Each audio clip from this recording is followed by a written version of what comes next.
জাতীয় নির্বাচনে জনপ্রতিনিধির খাতায় নাম লেখাতে ভোটের লড়াইয়ে নিজেদের দেখতে চায় জুলাই আগস্ট আন্দোলনে নেতৃত্ব দেয়া শিক্ষার্থীরা।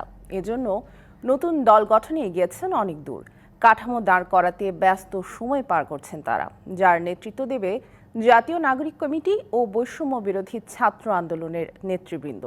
থাকবে বিভিন্ন সরকারি বেসরকারি বিশ্ববিদ্যালয়ের শিক্ষার্থীরাও। সবার মতামতের ভিত্তিতে চূড়ান্ত হবে না। বিস্তারিত দাউদ খানের রিপোর্টে। পহেলা জুলাই বৈষম্যবিরোধী ছাত্র আন্দোলনের ব্যানারে সরকারি চাকরিতে কোটা বাতিলের দাবিতে শুরু হয় শিক্ষার্থীদের আন্দোলন। ক্রমেই তার সরকার পতনের এক দফা দাবিতে রূপ নেয়। অবশেষে ছাত্র জনতার গণঅভ্যুত্থানে পতন ঘটে শেখ হাসিনা সরকারের। গঠন হয় অরাজনৈতিক অন্তর্বর্তী সরকারের। দাবি ওঠে রাষ্ট্র মেরামতের, সংস্কারের পাশাপাশি জোরে সোরেই আলোচনায় আসে জাতীয় নির্বাচনের বিষয়টি।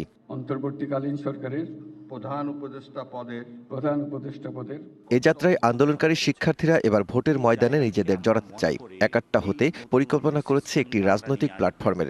পুরাতন যে সিস্টেম আছে সেই পুরাতন সিস্টেম থেকে বেরিয়ে বাংলাদেশকে বিশ্বমঞ্চে নিয়ে যাওয়ার জন্য একটি রাজনৈতিক দল অতীব জরুরি বর্তমান সময়ে, এবং সে রাজনৈতিক শক্তিটা 5 অগাস্টে জনগণের সামনে প্রকাশিত হয়েছিল এবং আমরা তাদেরকে অর্গানাইজড করতেছি যাতে হলো একটি শক্তি হিসাবে এবং একটি গণতান্ত্রিক প্রক্রিয়ার প্রসেস হিসাবে এটা জনগণের সম্মুখে আসতে পারে।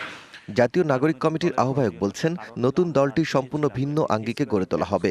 জনগণের আস্থা অর্জনই হবে তাদের প্রধান লক্ষ্য। সুযোগ থাকছে না অন্য কোনো রাজনৈতিক দলের ব্যানারে জোট করার। স্বাস্থ্য ব্যবস্থার নতুন করে পুনর্গঠন, শিক্ষা ব্যবস্থার পুনর্গঠন, 25 বছরের ওয়ারেন্টিযুক্ত দীর্ঘস্থায়ী দরজা প্রোটেক্টর, আধুনিক ও মজবুত দরজা। যারা এই বিষয়গুলোর সাথে ঐক্যমত ছিল এবং ভবিষ্যতে থাকবে, তাদের সাথে বাস্তবিক জায়গা থেকে একটি অ্যালায়েন্স হবে। নিছক কোনো ব্যানার সর্বস্বর সাথে অথবা নিছক কোনো ব্যানারের সাথে অ্যালায়েন্স হবে না।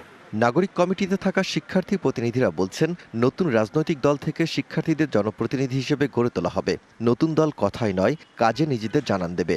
এখন এই অভ্যুত্থানের পরবর্তী সময়ে এটা বাংলাদেশের একটা ক্রুশিয়াল ডিমান্ড যে এক বা একাধিক বড় রাজনৈতিক দল তৈরি হোক, এবং আমরা চাই আগামী নির্বাচনগুলোতে বাংলাদেশে অন্তত 3 থেকে 4টি বড় রাজনৈতিক দলের একটা গুরুত্বপূর্ণ প্রতিযোগিতা হোক।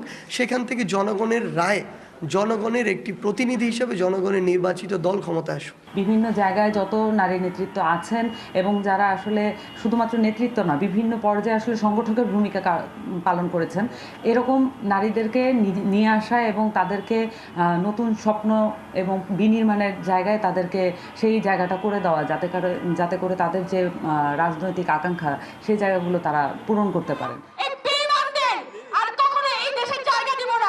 তবে প্রয়োজনীয় সংস্কার ও গণহত্যার বিচার না হওয়া পর্যন্ত জাতীয় নির্বাচন চায় না শিক্ষার্থী প্রতিনিধিরা। আমাদের গত 53 বছরের সবগুলো ইনস্টিটিউশন ভেঙে পড়েছে। ওগুলো যদি আমরা পুনর্গঠন বা সংস্কার যদি না করে আগামী ইলেকশন প্রসেসে যাই, তাহলে সেই জায়গাটা বাংলাদেশের 2000 শহীদ এবং 50-60 হাজারের যাদের অঙ্গহানি হয়েছে তাদের সাথে একটি বেইমানি করা হবে। সবকিছু ঠিক থাকলে সবার মতামতের ভিত্তিতে আগামী 2-1 মাসের মধ্যেই দলের নামও চূড়ান্ত করা হবে বলে জানায় তারা।